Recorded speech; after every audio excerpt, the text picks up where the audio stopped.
கொண்டு நம்மில் திராவிடத்தால் மறைக்கப்பட்ட தமிழ் அறிஞர்கள் ஐயா இலக்குவனார் எளிய மக்களின் கவிஞராக சிந்து கவிஞராக இங்கே வலம் வந்த ஐயா வாய்மைநாதன் அவர்களுக்கு புகழ் வணக்கம் செய்வதில் நாம் தமிழர் கட்சி பெருமிதம் படுவதோடு இது நாம் தமிழர் கட்சிக்கு மட்டும்தான் இந்த தெம்பும் திராணியும் வேற எந்த கட்சிக்கும் கிடையாது. தமிழ் அறிஞர்களை இருட்டடிப்பு செய்த திராவிடத்தால் மறைக்கப்பட்ட அறிஞர்கள் அவர்களை வெளிக்கொணர்வதே நாம் தமிழர்களின் வேலை. அது மட்டுமல்ல,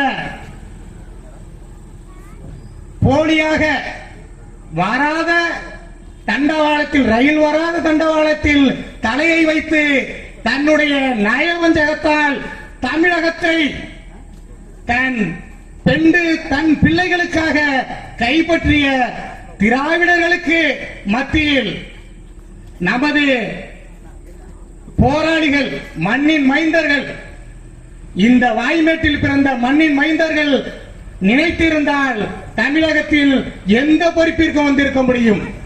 ஆனால் அவர்கள் அப்படி செய்யவில்லை. தமிழுக்காக போராடி தன்னுடைய கடைசி காலம் வரை தமிழுக்காகவும் இந்தி எதிர்ப்புக்காகவும் போராடிய இந்த மண்ணின் மைந்தர்களை நாம் கொண்டாட தவறிவிட்டோம். அது மட்டுமல்ல, இதற்கு முதல் ஆண்டின் முதல் நிகழ்விற்கு ஐயாவின் இலக்குவனார் ஐயாவின் புகழ் வணக்க கூட்டத்திற்கு ஐயா வாய்மைநாதன் ஐயா நலமுடன் இருந்தார். அவர்களை அழைத்த போது நானும் அன்பு அண்ணன் காத்தமுத்து அவர்களும் அவர்கள் இல்லத்தில் சென்று அழைத்தோம். அப்போது அவர்களுடைய நினைவுகளை எல்லாம் பகிர்ந்தார்கள்.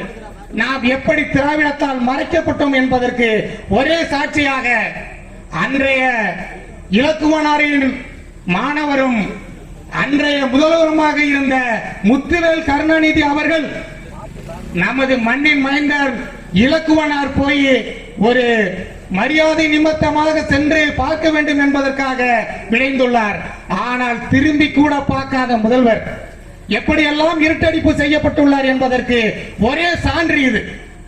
அருமை நம் இன சொந்தங்களே, இவர்களை நம்பி நீங்கள் இருந்தால் நம்மளை அனாதையாக்கி ஏதிலிகளாக நம் மண்ணையும் பண்பாட்டையும் நம்மளுடைய காக்க முடியாமல் நம்மளை ஏதிலியாக விரட்டி அடிக்கும் நாள் வெகு தொலைவில் இல்லை.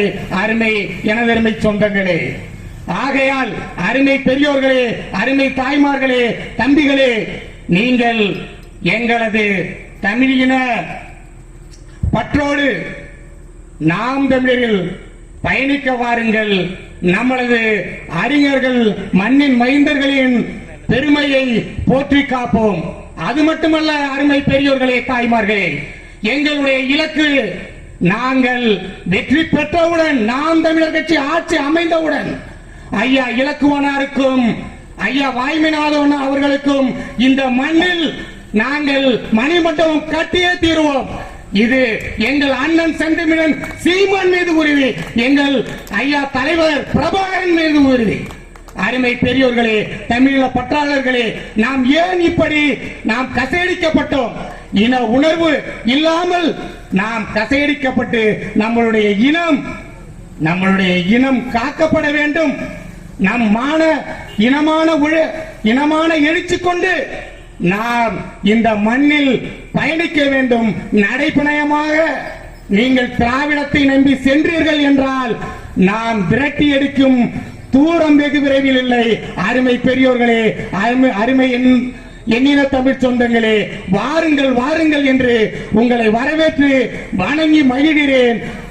நாம் தமிழர். நன்றி, வணக்கம்.